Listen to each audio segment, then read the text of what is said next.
Boa noite, pessoal. Sejam bem-vindos a mais um episódio do OrtoWine Podcast.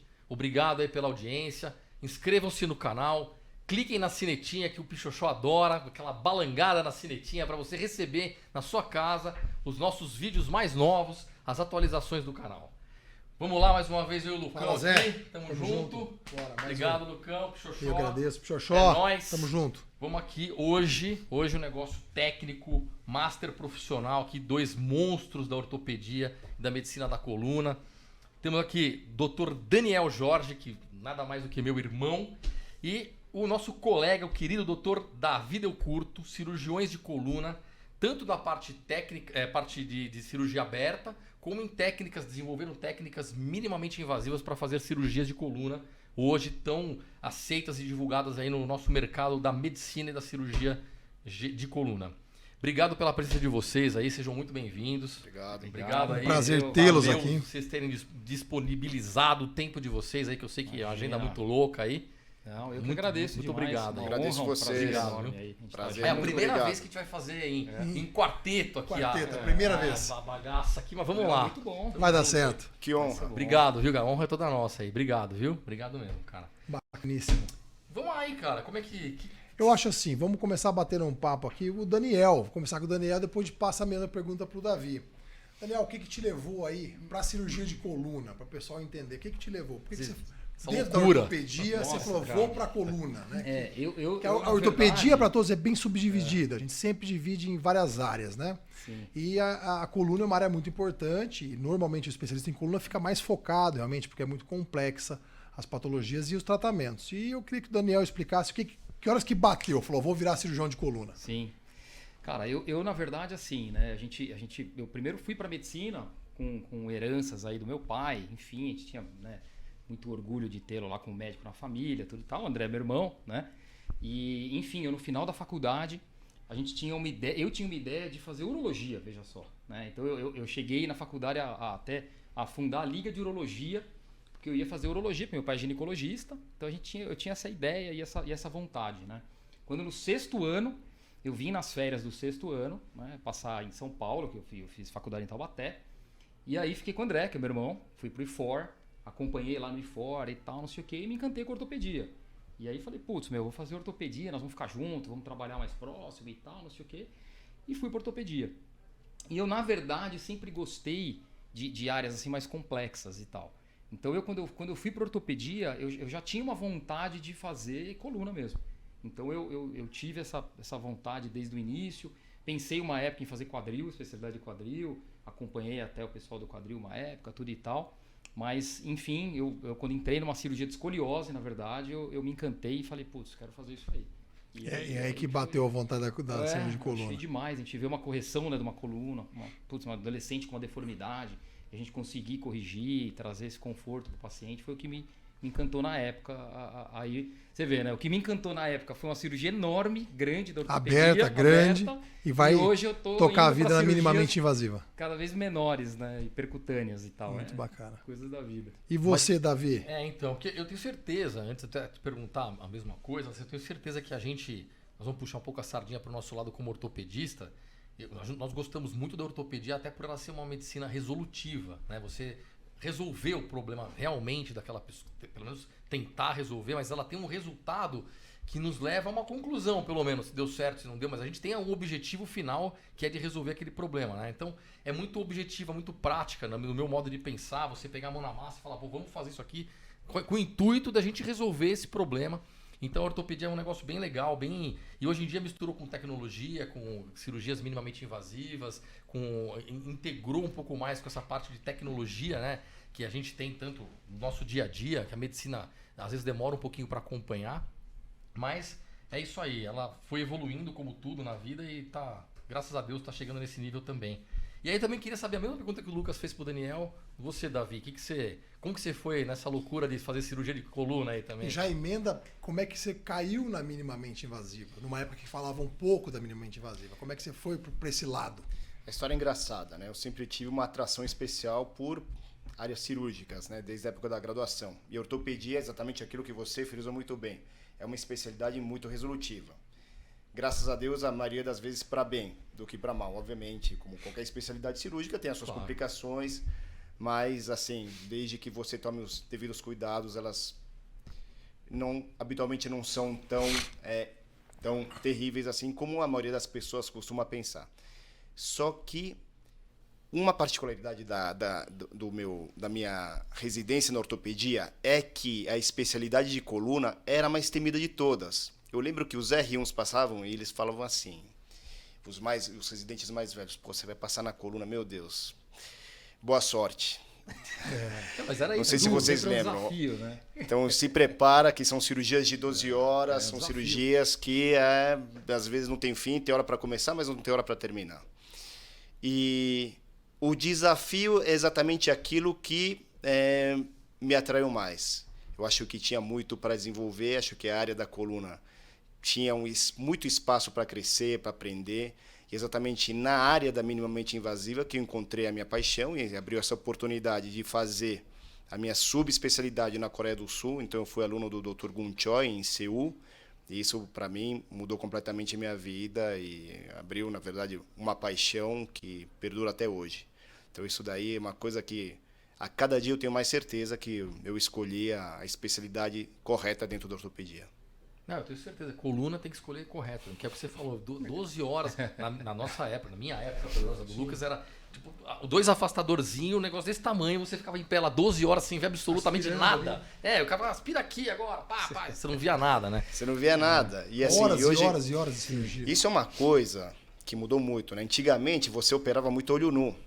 E com a minimamente invasiva, vocês vão ver, talvez o Pichochó vai colocar aqui uns vídeos das cirurgias. Agora a cirurgia que você faz por vídeo, ela vai para o monitor. Então todo mundo está vendo. Desde o circulante de sala, o anestesista, às vezes um familiar médico do paciente, ele quer entrar na sala que assistir a cirurgia, então todo mundo sabe o que está acontecendo. Está no monitorzão. Sim, lá, consegue acompanhar. É uma cirurgia Até para quem está mais auxiliando assim, fica mais democrática. interessante. Exato, então todo lógico, mundo sabe o que está acontecendo. Olha aí, o Pichochó colocou umas imagenzinhas aí de uma cirurgia endoscópica.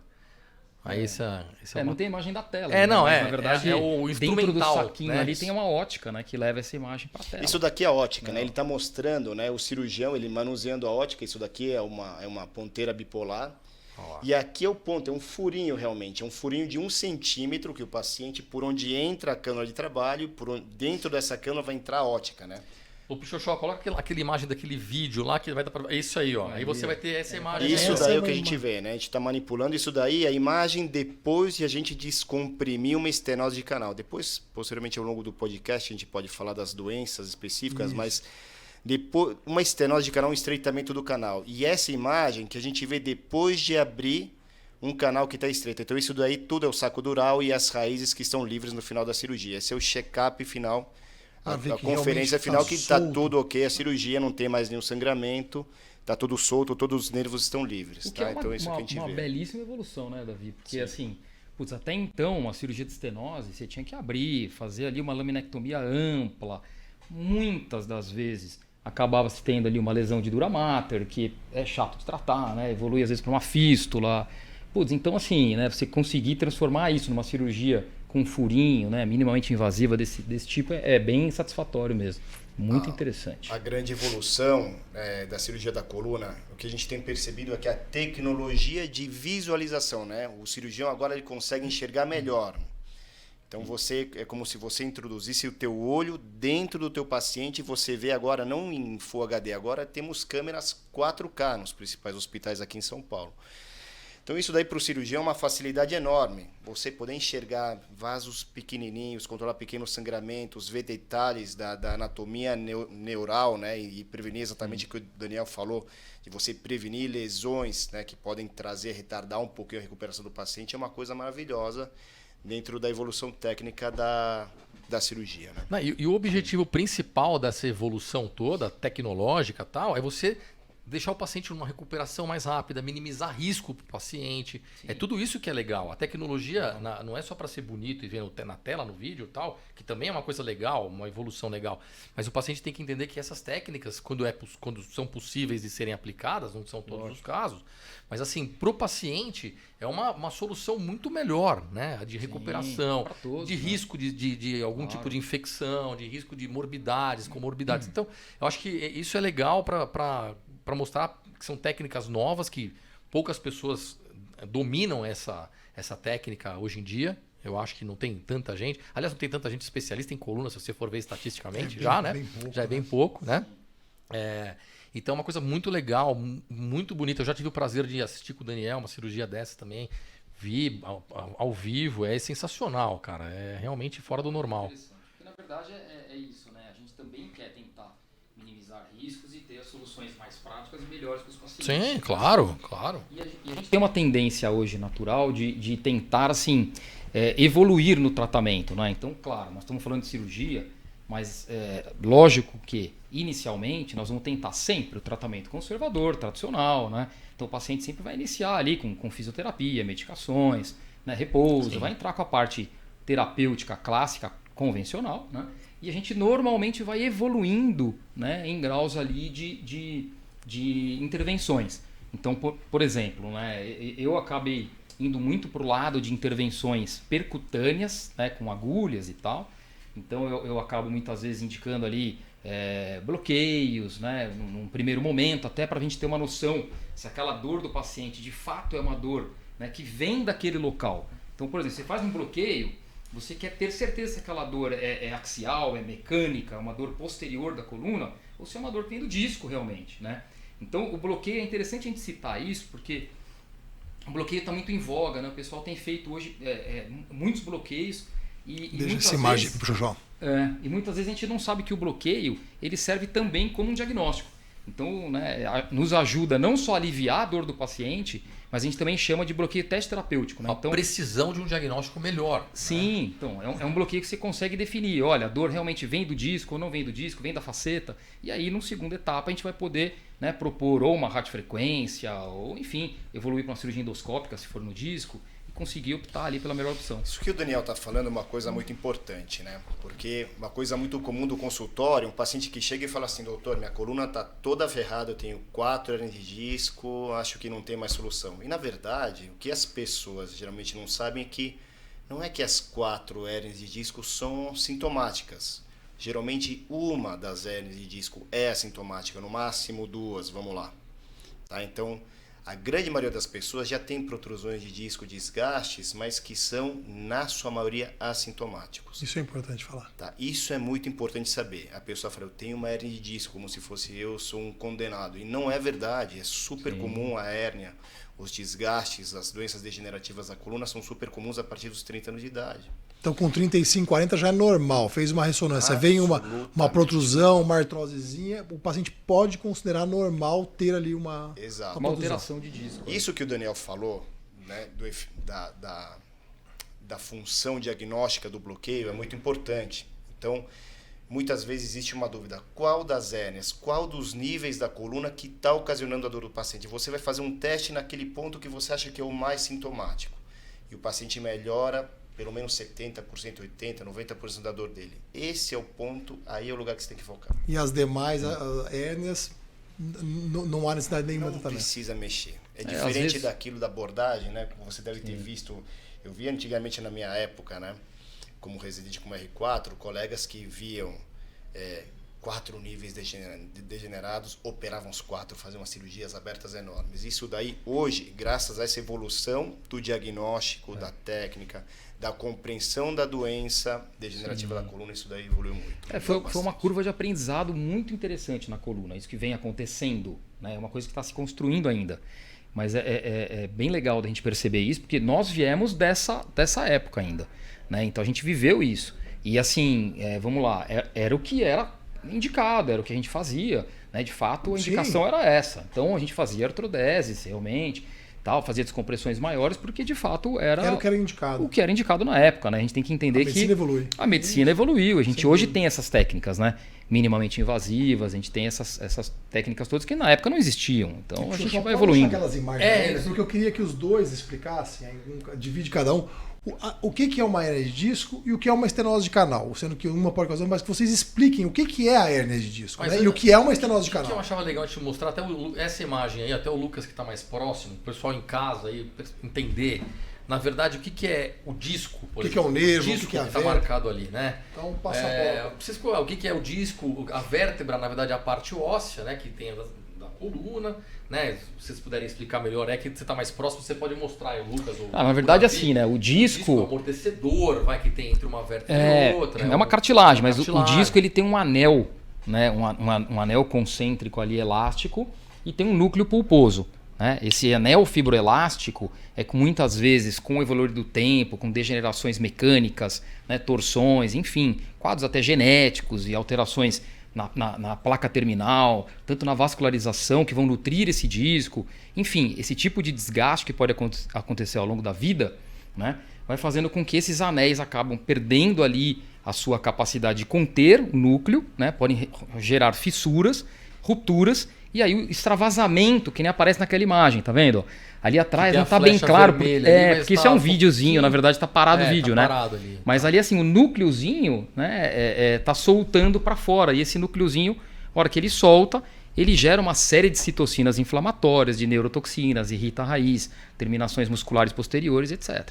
Entendeu? Então normalmente é isso. O importante assim é salientar, né, pro paciente, né, pro espectador do podcast que é leigo, que existe a degeneração comum, tradicional, né, essas rupturas, essa que o Daniel falou, a evolução, as pequenas rupturas do anel fibroso que vão evoluindo para protrusões e levam para alterações inflamatórias que levam a dores que têm um padrão mais crônico, dores que são mais leves, mas que são mais chatas pela cronicidade. E existe o evento agudo, a hérnia de disco, que é a ruptura do disco, é a ruptura estrutural do disco, na qual existe uma extrusão. Você tem o quê? Um momento em que um pedaço do disco se rompe, se solta e entra no canal vertebral. Uma vez que entra dentro do canal vertebral, né, que essa parte que está atrás do disco, né, então aqui a gente tem os corpos vertebrais, o disco entre os corpos vertebrais, e aqui atrás a gente tem o canal com os nervos, as estruturas neurais que estão passando aqui atrás. Quando você tem um evento agudo, a ruptura do disco, e o deslocamento, o que é uma hérnia? O deslocamento de um tecido ou de um órgão, né? Do local de origem dele para um espaço que não pertence a ele. Então uma hérnia de disco é uma ruptura do disco, que acaba se deslocando para dentro do canal vertebral, e isso acaba ocasionando uma inflamação, né? Acaba ocasionando um dano neural que acaba acarretando uma dor. E o que é mais importante, a dor que o paciente sente não é apenas, ou algumas vezes não é, o que predomina não é uma dor lombar, mas acaba descendo para a perna, acaba descendo para aquele dermátomo, aquela área da perna inervada por aquele nervo que está sendo comprimido, aquele nervo específico. E isso, dependendo do volume da ruptura do disco que rompeu e que está invadindo o canal, pode trazer, né, uma deficiência, pode começar a fazer com que esse nervo comprimido pare de funcionar, tanto da parte sensitiva motora. Então pode começar a perder um pouquinho a sensibilidade e pode começar a perder um pouquinho de força. Isso eu estou pintando para vocês os quadros que são mais graves. O pior, né? O quadro mais grave. Quadros piores que eventualmente, quando tem uma perda motora mais importante, são quadros que acabam evoluindo para uma cirurgia. Sim, tá? sim. Então assim, existem esses dois tipos de doença discal. O Daniel citou aqui o mais crônico, são as rupturas crônicas que vão com o tempo, né? Tem pacientes que têm maior predisposição por uma fragilidade genética, e aqueles que sofrem o evento agudo. Geralmente aqueles que sofrem o agudo geralmente são pacientes mais jovens, né, que tem o disco hidratado. Então rompe o disco, tem o evento agudo, aquela dor súbita de forte intensidade. Aí você vê, né, isso que o Davi está comentando é legal, até porque na imagem ali a gente vê o nervinho deslocado. Né? Vocês estão vendo ali embaixo ó, o nervinho descendo, a raiz descendo ali embaixo. Isso né? aqui é, né? Isso aqui teoricamente veio daqui de dentro e se deslocou para Se deslocou para trás, tá vendo? E o nervo tá dobradinho. Tá dobradinho lá para trás o nervo, nesse nível, né? Ele tá nesse exemplo aí, gráfico que tá mostrando. E lá para baixo a gente vê a raiz descendo direitinho. Então, nesse evento agudo, né, quando acontece essa irritação inflamatória, muitas vezes assim, a gente tem várias ações, né? Olha aí, vou dar para mostrar bem, ó. Ali, ó. Pô, a hérniazinha comprimindo ali a raiz, tá vendo? Um evento agudo, que nem o Davi falou. Então a hérnia né? aqui comprimiu aqui, né? Isso. Inclusive o bloqueiozinho num evento agudo pode ajudar, né? Pode. Você pode ir no foramezinho na entrada e medicar esse forame. Muitas vezes você vai dessensibilizar, vai tirar um pouco esse quadro inflamatório agudo que está ali. Aí entra um pouco da minha área, que é a radiofrequência, que eu gosto de estudar. Né? A radiofrequência pulsada, por exemplo, né? Próxima ali, aquele amarelinho que está ali exemplificado, ali é o gânglio da raiz dorsal. Exato. Né? Que é um conjunto de raízes mistas ali, sensitivas e motoras. E nessa região, que é uma região normalmente afetada ali pelas hérnias, né? Principalmente nesse tipo de exemplo, você consegue, com a radiofrequência, ela tem uma pontativa, né? É uma cânulazinha que tem uma pontativa, e nessa pontativa ela vai fazer um campo eletromagnético, né? Entre a agulha e uma placa dispersiva que você vai colocar no paciente. E esse campo eletromagnético, né? Quando ele é feito de forma pulsada, ele costuma ter um efeito, isso, como está exemplificado ali, né? As cânulazinhas, ó. Ele costuma ter um efeito ali, muitas vezes anti-inflamatório, ele tem um efeito de neuromodulação, ele consegue, enfim, muitas vezes ajustar a condução álgica do paciente. Né? Então tem uma série de efeitos que podem trazer um conforto e um benefício no paciente até antes, muitas vezes, de você partir para uma cirurgia. Né? Degrau por degrau. Então a hérnia ela pode ela ir lá e ocluir parte do canal. Né? Ela mesma estenosa o canal onde está a medula. E tem outras causas que podem dar essa estenose de canal, ou é só a hérnia? Como é que isso aí funciona? Como você mesmo falou, né, pacientes mais idosos, eles podem também fazer hérnia de disco, mas o paciente idoso, ele estenosa mais o canal. Então, explicando aqui para o espectador, a estenose de canal é um estreitamento do canal. Tem uma foto aí, Pichuchó, que eu mandei para você aí de uma estenose de canal. A estenose é o estreitamento do canal, quando o canal ele fica, por alterações degenerativas, acaba provocando uma hipertrofia da articulação da coluna, tem a hipertrofia do disco, o disco avança na direção do canal e você tem o aumento do volume do ligamento amarelo. São todas estruturas que fazem parte de uma coluna, de um canal vertebral, que quando eles crescem, por uma alteração degenerativa, acabam apertando os nervos dentro da coluna e acarretam dor. Na verdade, no paciente idoso, a partir dos 60, 50, 60 anos de idade, a estenose de canal é a principal causa de dor crônica na coluna. Sim. Tá? Então, assim, o paciente idoso geralmente é uma doença que tem uma fisiopatologia um pouco mais complexa. Tá? Porque envolve faceta, né? Às vezes hipertrofia da artrose. Anterolistese, retrolistese também. Pode acabar também. evoluindo com uma instabilidade. Por causa do no desgaste, né? Exatamente. Vai ter esse deslocamento da vértebra para frente ou para trás. E como qualquer artrose, né? De qualquer articulação, aquela articulação vai ficando grosseira. A própria artrose E pode aí dar dor, né? pode levar a dor. E é interessante a gente citar, né, da estenose, porque muitas vezes o paciente com estenose de canal, né, quando ele entra no consultório, a gente às vezes já identifica. Porque muitos deles acabam desenvolvendo, numa fase mais avançada, Aí eu acho que acabam Isso daqui desenvolvendo é uma uma imagem marcha muito estenose. interessante. Essa daqui é uma Essa imagem é muito interessante. essa é da hérnia de disco, tá? Davi, Isso daqui é o mostra pra deslocamento. gente aqui aonde estaria a barriga do paciente e as costas, para que lado? A barriga do paciente estaria para esse lado aqui, tá? Aí. As costas do paciente para lá. Tá olhando isso de daqui lado, a gente né? tá olhando de lado como se fosse um corte sagital, um corte no perfil do paciente, tá? No meio da coluna, né? No meio da coluna. Aqui a gente está vendo um disco saudável, um disco hidratado, um disco alto. Aqui são as vértebras, os corpos vertebrais. Aqui a parte posterior, o arco posterior da vértebra.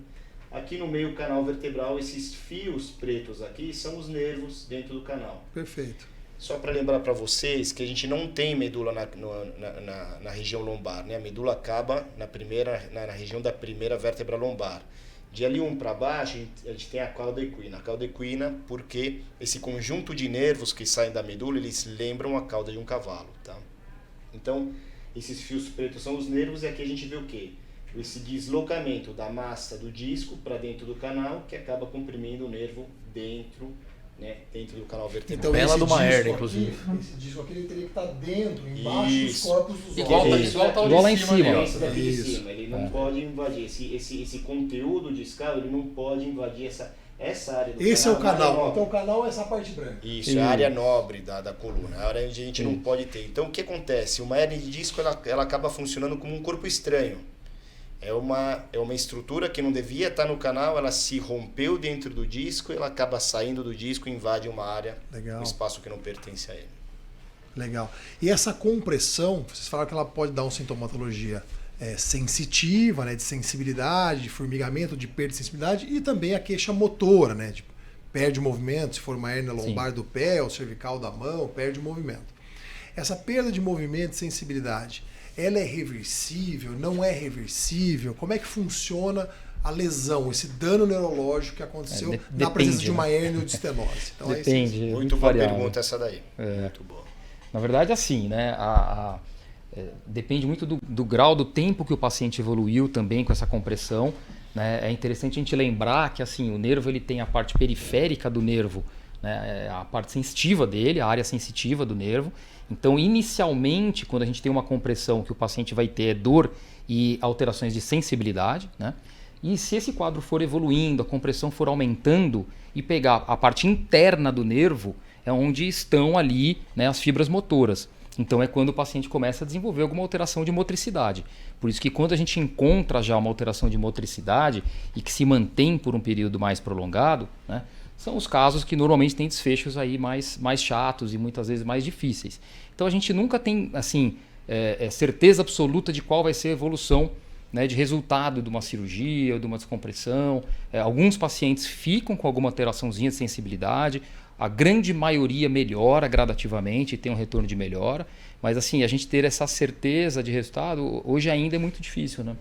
Um ponto assim que é importante, graças a Deus são casos muito raros, né? Mas quando você tem, por exemplo, um caso de um pé caído, por exemplo, que quando você tem a perda motora completa, quer dizer, a pessoa perde, não só fica com o pé fraco, mas ele perde todo o movimento do pé. Cai total. Pé caído. Ele Isso não daí consegue levantar a ponta. não consegue levantar, não consegue nem mexer, nem contrair a musculatura.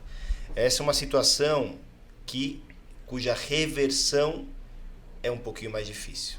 Então, um prognóstico um pouquinho mais fechado. Então, a perda total do movimento, mesmo você operando assim, né, com a maior brevidade possível, esse paciente pode não voltar a ter o movimento. Ou Perfeito. Se voltar, às vezes fica alguma sequelinha sensitiva, né, também. Fica uma diferença com relação Porque provavelmente agrediu muito a parte interna do nervo. Então, o volume de compressão foi muito grande por muito tempo.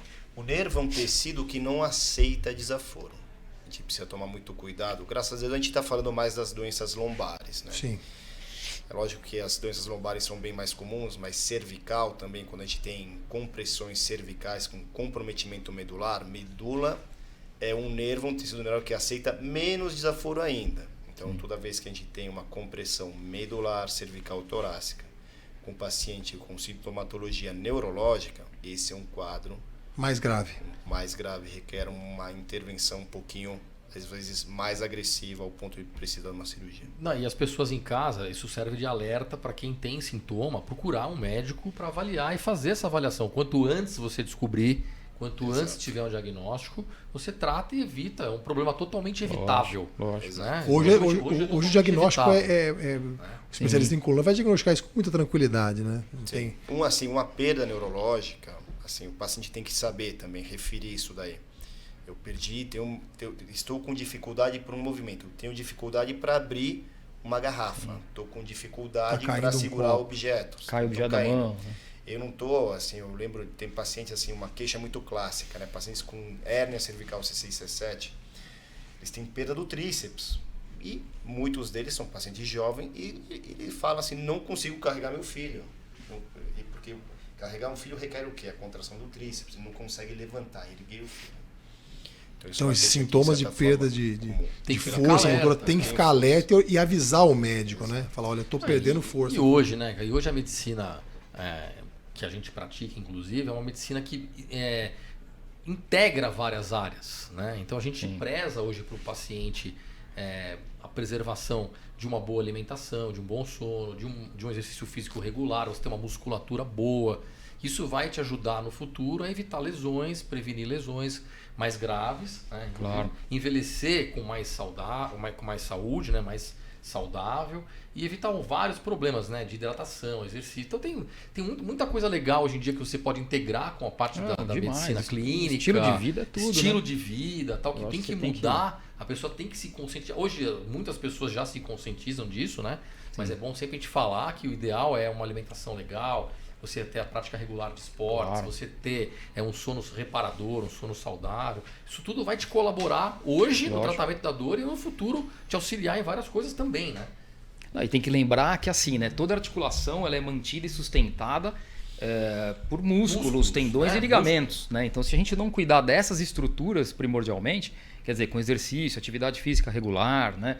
Você cuidar do sono, da alimentação, ter uma ingesta proteica adequada e tudo tal, para você ter um controle dessas estruturas musculares é fundamental, né? Tanto para a coluna como para outras articulações. Né? Mas um negócio que eu acho que é interessante da gente até citar é que, assim, entrando no campo, né, de terapias e tratamentos minimamente invasivos, a gente percebe que hoje, assim, mesmo para essas artroses, para essas degenerações de cervical, né, de lombar e tal, a gente tem diversas ações, né? Enfim, eu acho que assim, não só os bloqueios, mas tem tratamentos como a acupuntura, né, a fisioterapia, o pilates, essas terapias todas são fundamentais, são válidas, ajudam demais hoje a gente na fase inicial, essas né? coisas como novas armas, coisas que conseguem ajudar e colaborar na terapia, né? Para você tentar, são barreiras que evitam você chegar já na cirurgia direto, por exemplo, né? Você tinha menos indicação antigamente de coisas minimamente invasivas do que você tem hoje. Então você começa o tratamento sempre, na minha cabeça, inicialmente toda essa prevenção, essa conscientização de uma vida melhor, mais saudável, etc. Depois disso, vamos para uma fisioterapia, uma acupuntura, um tratamento clínico. Sim. Depois você vai partindo por etapas, né? Persistiu uma dor ela é axial, ela é discogênica, tem né? Casos, você sabe melhor que tem casos que não tem jeito, né? O cara já chega para você de um jeito que você fala, é cirurgia no minuto não, zero. tem paciente que interna, não melhora, 1 dia, 2 dias, 3 dias, medicando. Tem coisas que não tem jeito. Aí tem que partir para cirurgia. Né? São mais raros os casos hoje, né? O que eu acho engraçado, tem casos que eu vejo muito frequentes no consultório de pacientes com queixas crônicas que nunca foram diagnosticadas. Acho que foram... passam às vezes com colegas também que não dão a devida importância pelo fato de não ser uma queixa assim, limitante. O paciente não vem... Com uma queixa extrema. Dor extrema, mas ela é crônica, né? Vai tem uma dorzinha há quanto tempo? Há 2 anos. Tá tocando. Aí joga assim, fala assim, você não tem feito o tratamento direito, você tá obeso, você não faz a fisioterapia direito e fica assim protelando. Verdade. Quando a gente tem essas opções, né, de procedimentos menos invasivos, as infiltrações que cabem super bem, até eventualmente em casos um pouquinho já que envolve uma compressão, uma alteração anatômica, aí fazer até uma descompressão por vídeo, mas eu digo até antes disso.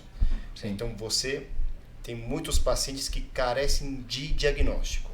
Fechar o diagnóstico. Fechar o diagnóstico, e muitas vezes é uma coisa simples, que é passível de solução por um procedimento simples, uma simples infiltração, uma coisa mais que não requer muita invasividade, uma coisa muito agressiva, mas que vai ajudar muito o paciente. Sempre quando a gente pensa em coluna, vem na cabeça assim, ai meu Deus, né? Eu vou fazer um procedimento e vou perder o movimento, vou parar numa cadeira de rodas. Esse medo existe. Existe um medo, existe um medo. E exatamente, eu acho que vocês dois focaram a vida e focam a carreira em tentar arrumar procedimentos para resolver o paciente expondo ao mínimo risco possível. O risco sempre vai existir, mas é o mínimo risco possível. Né? E a neuromodulação, as infiltrações são super interessantes. Então, Daniel, quais são os casos principais aí que você pode indicar uma infiltração, uma neuromodulação que possam ter um resultado bem positivo para o paciente que está com dor lombar, por exemplo? Sim. Então, eu acho assim, né? Inicialmente, é identificar bem essa dor lombar. Né? Se a dor lombar, por exemplo, é uma dor facetária, uma dor mecânica posterior, né? Que a gente fala é da articulação, a dor, né? Muitas vezes o bloqueio teste terapêutico, ele vai nos ajudar a dizer, olha, é dali que vem a dor, a gente vai partir para uma segunda etapa, e aí sim a gente pode pensar em fazer uma radiofrequência, né? Mas o nosso alvo vai ser a articulação. Aí a gente vai pensar em fazer a radiofrequência, a canulazinha, guiando para a articulação e para os ramos de nervos que inervam essa articulação, são os ramos médios. Né? Então a gente vai pensar em mirar nessa estrutura. Se a gente faz um diagnóstico e a dor lombar do paciente é uma dor discogênica, né? A dor vem do disco, uma hérnia de disco que rompeu e está agredindo uma raiz, mas está nessa fase aguda inicial, uma fase inflamatória, né? A gente também pode utilizar a nossa radiofrequência, né? Mas a gente vai utilizar a radiofrequência pulsada mirando no gânglio da raiz dorsal. Então aí eu vou ter uma forma de utilizar um pouquinho diferente. Né? A gente vai ter um alvo diferente. Mas da mesma forma, eu acho que assim, a ferramenta ela costuma trazer benefício, né? Nas duas indicações. Claro que guardado a um resultado que às vezes não é satisfatório, o paciente, né, não melhora. Claro que isso pode acontecer e aí sim a gente vai, que nem eu falei, né, subindo a escadinha, vamos para um degrau ali de uma intervenção maior.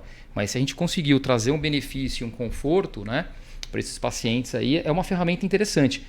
Até nos pacientes que nós tivemos lá atrás, muitas vezes, né, pacientes que a gente veio da época que a gente fazia bastante artrodese, fixação e tal, e cirurgia, muitas vezes alguns desses pacientes desenvolvem algumas síndromes em níveis adjacentes, ou, por exemplo, na sacroiliaca, que é uma articulação que junta a coluna com a bacia, né?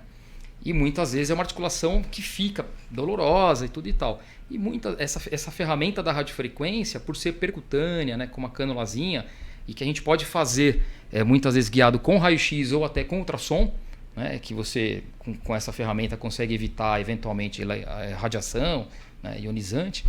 Você consegue, olha lá, né, nesse exemplo aí, por exemplo, é um exemplo, que o ultrassom é um negócio para quem está acostumado demais a ver, né? E é uma imagem dinâmica também, né? Uma imagem, isso é uma foto, né?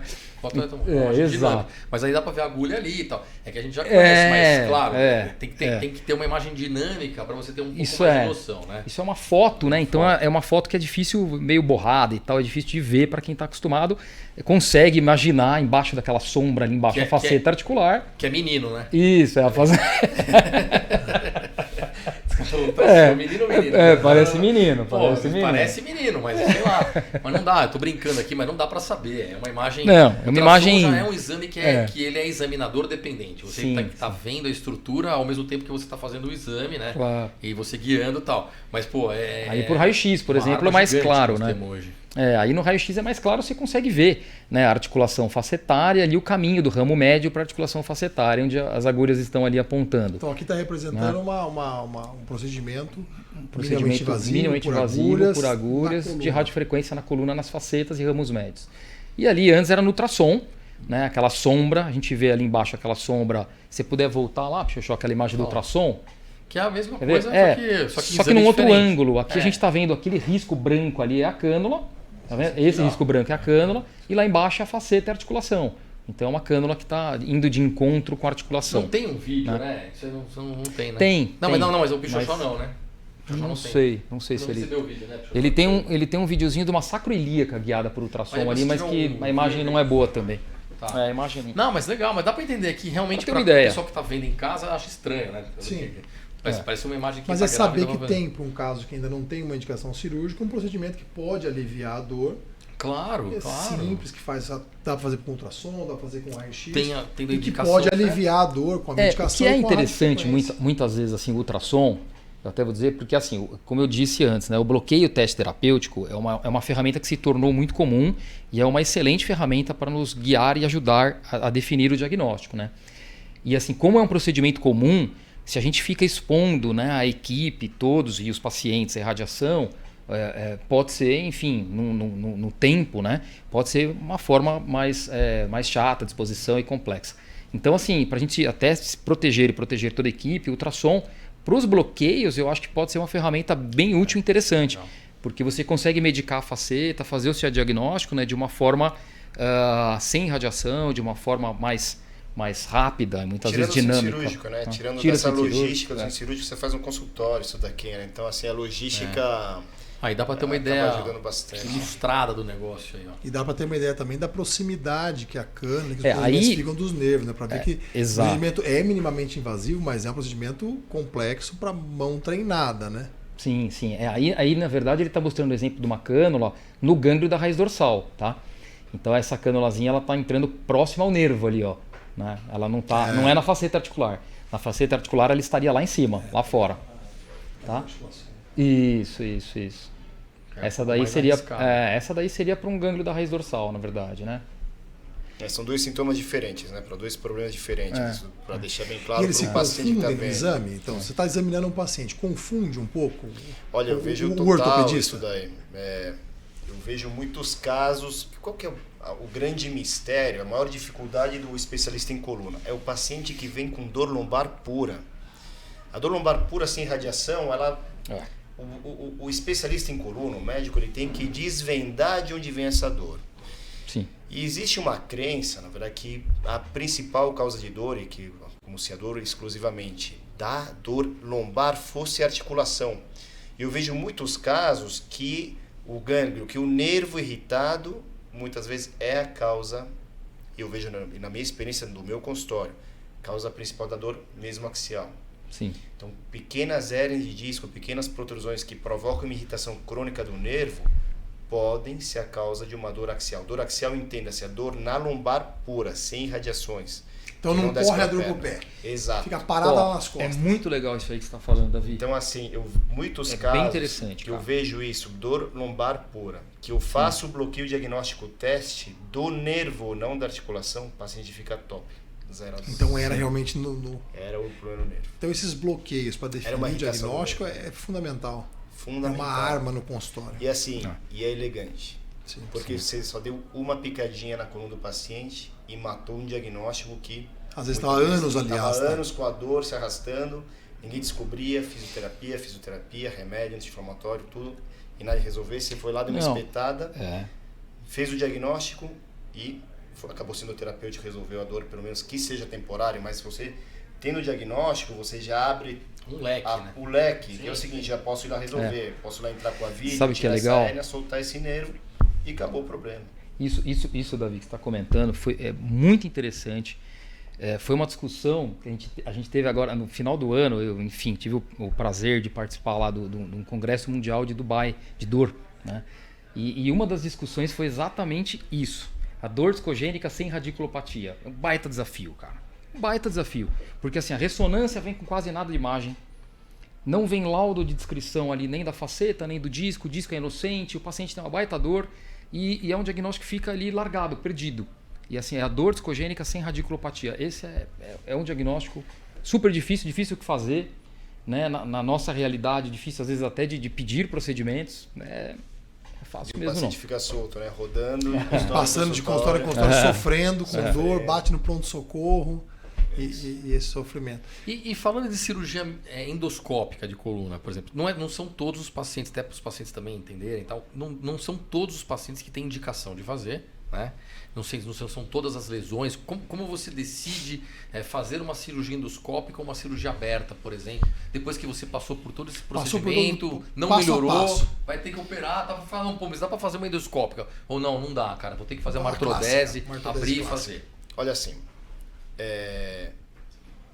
a endoscopia, ela hoje é uma ferramenta, tá? Então, acima de tudo, é uma técnica, tudo. Lógico que para você poder usar uma ferramenta, você tem que ter uma técnica para você usar determinada ferramenta, tá? Então, endoscopia é uma ferramenta para você acessar uma coluna. Então, assim, tudo aquilo que você fazia por uma cirurgia aberta para uma descompressão ou tirar uma hérnia de disco, hoje você pode fazer pela vídeo. Então, o tamanho da hérnia não é mais fator limitante e estenose de canal também não é mais fator limitante. A técnica da cirurgia endoscópica, a utilização da ferramenta endoscopia evoluiu muito de 10 anos para cá. Isso é uma coisa maravilhosa, tá? Então, assim, o que eram os problemas da coluna, o que eles representavam na prática médica 10 anos atrás e o que é hoje. Então, a gente está vivendo um momento hoje muito especial dentro da especialidade. É uma coisa maravilhosa isso daí. Que abriu a possibilidade de você resolver problemas que antes você tinha que abrir o paciente. Tá? Obviamente, existe uma curva de aprendizado. Tá? Então, existe um treinamento do cirurgião para a utilização dessa ferramenta que é a endoscopia. Esse treinamento requer muito estudo, requer prática e acompanhamento de um cirurgião mais experiente. Então, no Brasil, o Brasil virou um país que está se tornando referência em cirurgia endoscópica de coluna. No mundo. No mundo. Tem vários cirurgiões muito bons hoje, não só em São Paulo. Em São Paulo temos muito bem gabaritados, cirurgiões muito bons. E, Daniel, você sabe que no Brasil também. No Brasil já tem... Brasil todo tem gente muito boa. Muito boa formação. Tem gente muito do norte, boa. do nordeste ao sul, região norte eu conheço. Claro. Caras muito bons que evoluíram muito na técnica. Lógico. E a molecada mais nova que está se formando agora, que estão saindo da especialidade, já eles têm uma noção que o mercado vai exigir esse conhecimento deles. Então, a cirurgia endoscópica, o paciente está vindo no consultório pedindo a cirurgia endoscópica. Já sabe da existência dessa possibilidade. Então, diante dessa evolução, André, da técnica, hoje, assim, o principal obstáculo para você fazer uma cirurgia endoscópica num paciente que tem um problema é curva de aprendizado. Então, se o cirurgião não tem um treinamento, faz a técnica que ele está habituado a fazer. E vai dar certo e está ótimo. Vai dar certo e está super importante dizer isso também. É bem né? importante. Às vezes o cirurgião está lá numa cidade que não tem endoscópico, ele vai fazer cirurgia aberta e vai ficar ótimo. Se não tem um cirurgião mais treinado para apoiar ele na cirurgia que ele... Lógico. Melhor fazer aquilo que ele sabe fazer bem. A melhor cirurgia, né, é a que o cirurgião melhor faz. A cirurgião que o paciente confia. Então, assim, o paciente confia naquele médico, tem indicação daquele médico, ele indicou aquela cirurgia. Né? Claro que ele vai estar indicando a melhor cirurgia que ele pode fazer. Né? E com certeza ele vai estar oferecendo o que ele tem de melhor. Então, é isso que a gente imagina. Excetuando uma situação que é a instabilidade. Tá? Então, existem situações que a degeneração desse nível do paciente, vamos supor que ele tem uma estenose, uma L4, L5 e está instável. Instabilidade, só para o espectador saber o que quer dizer. A instabilidade é um movimento anômalo daquele segmento da coluna. Aquele movimento que não é normal. Não é normal. Não é normal. Que não é normal. Tá? Que num eixo coluna, que não é normal. Nossa coluna tem um movimento. Tem movimentos que são normais, flexo e extensão, mas entre as vértebras não pode ter translação entre as vértebras nem angulações excessivas. Quando existe essa situação, a cirurgia endoscópica não vai resolver. Aí tem que fixar aquele segmento que tem que estabilizar esse segmento. Isso é que tem importantíssimo falar. Então, assim... Fraturas, né? Exato. Deformidades. Exato. Então, assim, a cirurgia com parafuso e artrodese ainda tem suas boas indicações. Exato. Não está banido, tá? De jeito então, nenhum. assim, as pessoas falam, acabou o parafuso na cirurgia de coluna. Não, tá errado. Sim. É aquilo que a gente falou, são instrumentos que, graças a Deus, apareceram a mais para ajudar. Foram evoluindo. Uma coisa que você falou é interessante. Então, o endoscópio é só um aparelho que vai te auxiliar a ver aquela lesão e a cirurgia vai ser feita como é feito na aberta. Exato. É a mesma descompressão. Não é isso, Daniel? Você vai abrir, então, você vai liberar o nervo ali da mesma forma. Só que você está olhando por um canalzinho mais fechado e não teve que tirar as estruturas que estão na frente. Exato. É só um modo Você preserva a anatomia natural normal do paciente. Então você não precisa lesar a musculatura, machucar o osso, tirar maiores volumes de osso. Você tira aquela parte do osso que precisa ser removida para descomprimir aquele nervo que está sintomático. E ponto. Tudo hoje tem uma evolução muito rápida, né? A verdade é essa, tudo, né? A medicina, então, nossa, é uma evolução galopante, né? Você vê as técnicas de endoscopia, realmente, como ele citou, tiveram mudanças nos últimos anos incríveis, né? Teve aperfeiçoamentos de imagem, de ótica, de material, incríveis. Há 10 anos o que tinha não é mais nada. Não é mais nada do que tem hoje. Né? Você imagina, a mesma radiofrequência que a gente fala, né? Sofreram alterações aí incríveis nos últimos anos. A radiofrequência partiu da contínua, onde você queimava o nervo, né? Depois a gente partiu para uma radiofrequência pulsada, que entrega ali energia em impulsos, tendo ação muito mais anti-inflamatórias, de neuromodulação, né? Hoje a gente sabe até de alguns efeitos ali antioxidantes, de neuroplasticidade, etc. E aí hoje a gente já tem, na verdade, essa entrega da radiofrequência pulsada de forma aleatória, randomizada, né? Por mais uma adaptação realizada pelo professor Menos Luiter, que fez várias intervenções dentro da radiofrequência, né? Uma figura brilhante dentro da medicina, na verdade. Né? E, enfim, ele, por fim, uma das suas últimas invenções, né, junto com o professor Teixeira do Porto, foi exatamente randomizar e deixar essa entrega de uma forma aleatória, sempre num padrão de frequência muito baixo, seguro, né? Mas com uma entrega aleatória, o que acontece? Muitas vezes a célula não se acostuma com aquele estímulo padrão, né, que vinha acontecendo na radiofrequência pulsada. Você tinha um estímulo padrão, constante, né? E se a gente for perceber, na verdade, assim, todos os testes in vitro, né, que foram realizados, sempre foram realizados com testes constantes. Né? E ele começou a perceber isso. Ele falou, pera um pouquinho, mas na vida não é assim. Né? Na vida a gente dá uma topada, você tem uma batida, você machuca, o estímulo não é constante. Então ele, de forma, né, adaptou novamente a radiofrequência pulsada, colocando ela de forma aleatória, para que a célula recebesse e interpretasse melhor cada estímulo recebido. Com isso, ele entrega resultados antes e mais duradouros. Então, são técnicas que vão se evoluindo, né? Você vê que todas as áreas têm evoluções constantes na medicina, né? Isso é bacana da gente estar. E se você pegar uma patologia grande, como escoliose, né?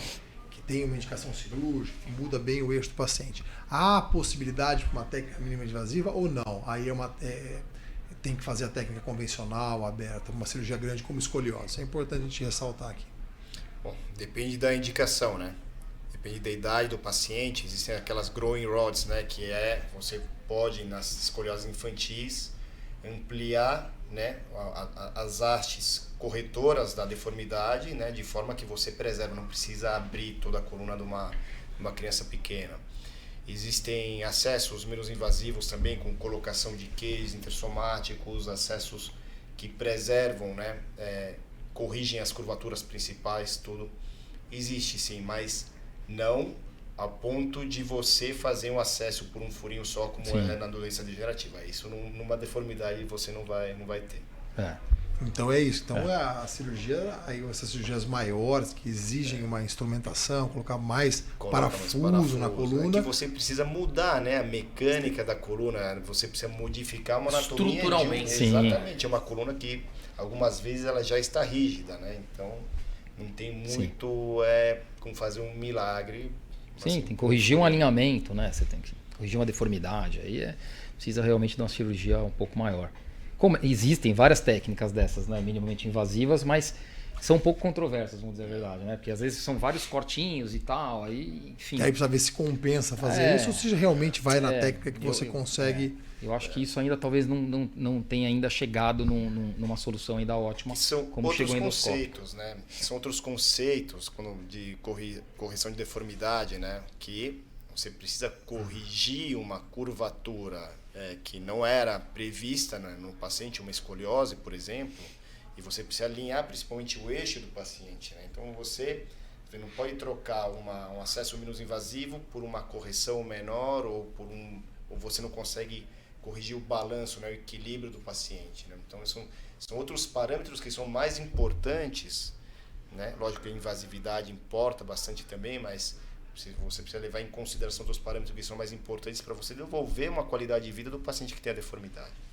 E para os atletas profissionais, o ganho essas cirurgias minimamente invasivas, os procedimentos minimamente invasivos e tal, isso foi um ganho, acho que muito grande, absoluto, né? Assim, absoluto. De recuperação, do cara conseguir voltar em alta performance, de você ter menos invasão, menos lesão muscular. Absoluto. Isso é um negócio que revolucionou um pouco também a medicina esportiva, né? Absoluto. Lógico. Você pegar atleta de ponta aí, medicina esportiva, ginasta, cara que tem um impacto gigantesco, tal, não sei o que o cara aposentava e hoje em dia. E o interesse, o grande interesse, né, do atleta é voltar logo para sua prática, né? Então, se você tem uma técnica que você consegue reabilitar ele o mais brevemente possível... A gente operou um atleta olímpico da última Olimpíada que teve. Eu não vou citar o nome, assim, por respeito, por preservar a identidade dele.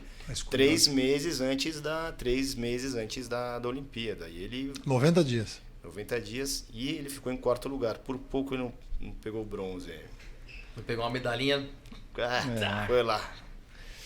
3 meses antes de ele então, você vê, cara, uma diferença absurda, né, cara? Diferença absurda. E que hoje tudo vem a ajudar, né? A colaborar, sim. Né? Você pensa em otimizar tempo, né? E recuperação, claro. Quanto menos invasivo você for, mais melhor. Mais rápido. E hoje você consegue fazer muitos procedimentos no próprio ambulatório de um clube de futebol ou de um centro de treinamento que você não conseguia fazer no passado. Tinha que ir para o centro cirúrgico, por exemplo. Tem várias estruturas que você consegue ajudar. Às vezes, muitas vezes, em lugares que são autorizados, liberados em clínicas médicas, você acelera também, ajuda a acelerar também a recuperação e o tratamento, né? Muitas vezes. Sem dúvida. Vamos aproveitar o momento de ajuda e vamos ajudar nossa barriguinha agora aqui. Aproveitando que nós estamos aqui no Mosafiato Osteria, todo mundo que está em casa já sabe que a gente grava aqui no Mosafiato Osteria, aqui na rua Diogo Jacome 361, na Vila Nova Conceição, em São Paulo, do lado do Parque do Ibirapuera. E hoje nosso amigo Ricardo vai apresentar para nós aqui umas entradinhas. Vamos lá, Ricardo. Vamos, que o Pichochó já tá animado aqui já. Olá. Boa noite. Vamos apresentar o nosso famoso Fung Ritene, que é o nosso cogumelo portobello, gratinado à base de fonduta de gorgonzola. E o tradicional arantini. Boa. Aquele bolinho de risoto de açafrão recheado à base de mussarela, ervilha e molho à bolonhesa. É sensacional. Sensacional. Obrigado, Ricardo. bom. Maravilhoso. Obrigado, Ricardo, viu? obrigado. Valeu aí. E para harmonizar com essas delícias, teremos o Mário novamente de volta ao nosso Grande podcast. Mário. Opa. E aí, Marião? Como sugestão para harmonizar com essas entradas, eu trouxe esse Paul Hobbs. É um vinho californiano da sub-região de Sonoma, vai trazer uma untuosidade, um equilíbrio de frutas, acidez bem gostosa. Tá na faixa de 1129. Putz, sabe Um que o excelente Marião... vinho. Marião, não brinca em serviço. Já manda, Marião, já manda os balos. 1129, valor Gran Cru. Valor Gran Cru para clientes Mozafiato. É, Tem que acesso isso de aí. importador. Aqui no Se Mozafiato, for comprar num restaurante normal, passa de isso aí. 2. Mozafiato, você toma o vinho pelo preço da loja. Podemos esquecer isso. Apesar que esse vinho aí é um precinho meio salgado, mas um momento especial. E agora dá pra parcelar, inclusive, né? Você na Eu conta. não sei como é que tá. Não, mas eu acho que dá, acho que dá. Estão fazendo, tem Acho que a confraria, os confrades. Vou falar com os caras que mandam aí Pra ver se vocês não é tão resolve. salgado. Obrigado, viu, Marião? Obrigado. Valeu, viu, cara? Mas eu insisto bastante numa coisa que é a segurança, né? Porque esse medo existe de todos. Pô, se eu estivesse pensando em operar a minha coluna, de alguém da minha família, como meu irmão mais novo já operou a coluna, eu teria bastante medo, né? Então, e tem hoje alguma técnica, dá para monitorar no intraoperatório se tá perto de um nervo, se não tá? Vocês tem esse artifício de segurança para um procedimento da coluna? Existem situações que eu gosto muito de chamar a equipe de monitoração, inclusive eu vou até citar ele, que é um amigo meu, é um cara que nos traz absoluta confiança quando a gente tem casos mais complexos, que é o Dr. Ricardo Ferreira e toda a equipe dele maravilhosa, né? É uma equipe de neurofisiologistas, Esse cara é top. que eles monitoram a cirurgia, então só para explicar Como é que funciona espectador, ele é um médico que vem à parte, não faz parte da equipe cirúrgica, mas ele vem para assistir a equipe cirúrgica, ele coloca os eletrodos na cabeça do paciente, nas pernas e nos braços, e ele acompanha a função neural desde o momento que o paciente é anestesiado ao longo da cirurgia até o final dela. Então isso traz informações adicionais que trazem segurança para o cirurgião, né? Então, no sentido, estamos indo bem, quer dizer, não estamos provocando, porque em algumas situações a gente tem casos, por exemplo, de compressões da medula. Então, quando a gente tem cirurgias na região cervical, na região torácica, na região lombar, com compressões mais graves, múltiplos níveis, É muito eles importante. trazem informações adicionais muito valiosas, que trazem segurança. Então, a gente consegue saber pacientes que vão ter um bom prognóstico à cirurgia e aqueles pacientes que não tiveram tanta melhora, se falta fazer alguma descompressão adicional, Não, e você liberar, sabe, complementar a cirurgia. no né? início, né, às vezes o paciente demonstra um potencial evocado, né, que é esse monitoramento, às vezes já com uma alteração, e muitas vezes no final da cirurgia a gente consegue evidenciar algum grau de melhora já. Então, além da segurança, você ainda dita um certo grau de um certo prognóstico. grau de prognóstico, ele pode nos ajudar. E sabe onde é interessante também, né, Davi, que é legal a gente lembrar de citar, né, muitas vezes na correção de escoliose. Sim, né? sem dúvida. Porque assim, é quanto que você consegue corrigir. Daquela curvatura. Porque muitas vezes você está no ímpeto, né, de corrigir o máximo possível, claro, né? Mas ele no potencial evocado ali, ele fica te dá o no limite. computador, ele vai te falar, olha, para que está começando a alterar o potencial, você para. Então esse é o limite de correção, entendeu? Então é bem importante mesmo, interessante. Muito boa essa pergunta, hein, Lucas. Não, interessante. Levantou bem. Não, mas É legal pro cara entender. estudei. Levantou bem, Estudei levantou direitinho. bem. Pro cara entender como que funciona. Não, que tem segurança pra Não, fazer porque o negócio. assim, eu tô pensando assim, todo mundo que está acompanhando a gente, a coluna, eu tenho certeza que esse podcast aqui vai dar uma audiência alta, porque coluna é uma coisa que incomoda muita gente, dói muito, é incapacitante. E quando você tem você mesmo, um parente, um amigo que vai ser submetido ao procedimento de coluna, vem o medo. Claro, Né? sim. Fala, será que vai perder o movimento? Não vai perder? É reversível? Não é? E encontrar como vocês levam a vida de vocês, eu elogio os dois há muito tempo, esses procedimentos minimamente invasivos, o diagnóstico preciso e um grau desse de segurança, óbvio que nada é 100%, óbvio que ninguém é perfeito, mas você ampliar essa segurança e ter um procedimento às vezes um pouco menor que pode curar um paciente que está preocupado ali, isso é uma coisa muito importante. Por isso que eu e o André, a gente vinha aqui batendo com o horário de vocês, que é super concorrido, eu sei que o centro cirúrgico dos dois vive lotado, exatamente pela melhora que vocês dão aos pacientes, eu não tenho dúvida disso, mas que a gente tinha que fazer isso aqui, porque isso aqui é um informe público muito interessante.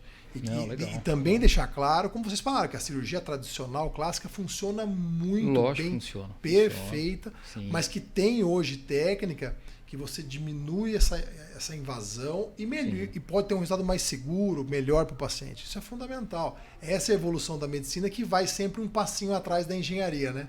Eles desenvolvem um aparelho melhor, nós damos um passinho, né?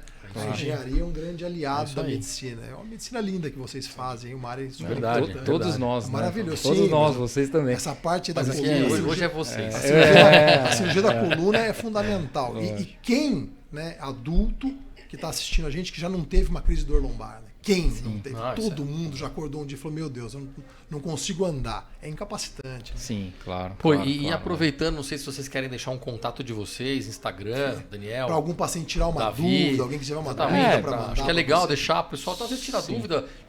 Pô, tem algum quer visitar o Instagram de vocês, conhecer mais o trabalho de vocês também? Entender conhecer... mais, porque é um bate-papo rápido, Lógico, você tirar uma dúvida, vale fazer a pena, uma cara. pergunta. Divulga aí pro pessoal, hein? Não, normalmente, assim, eu gosto de deixar um canal, assim, até também para informação, né, para a gente divulgar alguma coisa e orientar, e informar os pacientes, né, as pessoas com algum conteúdo relacionado à área, não só de coluna, mas como dor, ortopedia, do modo geral. Mas eu sempre costumo deixar ali no Instagram mesmo, né, que é o @dr_Daniel_Jorge. Então depois o Pichoxó Daniel pode Jorge. colocar, né, Pichoxó? Você coloca na... Depois você coloca lá no GC. Mas é o DR Daniel Jorge, acho que acha lá. É o meu parecido Isso também. aí. É, o Instagram também, podem entrar em contato pelo Instagram. Doutor, né? DR_Davi Del Curto. Esse daí é meu Instagram, podem mandar um direct. Muito bom, gente. Obrigado, viu? Obrigado Cara, pela presença de obrigado vocês vocês. aí. Prazer, uma honra enorme estar com vocês aqui, né? Em família, entre amigos e tal. Satisfação gigante estar com o Davi. Cara, fantástico. Obrigado, Daniel. Obrigadão aí. Parabéns aí. Top. Que Realmente isso, foi muito obrigado, bom o cara. papo, Obrigado. muito Parabéns para legal. vocês pelo programa. Acho que vocês levam um jeito para entrevistadores. Obrigado, viu? Não, obrigado mesmo aí pela disposição de vocês, Valeu. pelas explicações. Aprendi pra caramba. Putz, é sempre maravilhoso ouvir pessoas profissionais como vocês aí. Agradeço demais. Lucão, como sempre, Zé, também mais uma incrível. vez. Muito obrigado. Dois convidados hoje Pessoal, incríveis. Mais uma vez, Obrigado. inscrevam-se no canal. Sinetinha do Pichoxó lá pra você receber em casa as novidades aqui. Pichoxó, Xoxó, obrigado, cara. Mais Pessoal, uma vez. obrigado. Beijo em casa a todo mundo aí. Vai Valeu. curar a dor das Valeu. costas de todo mundo. Isso aí.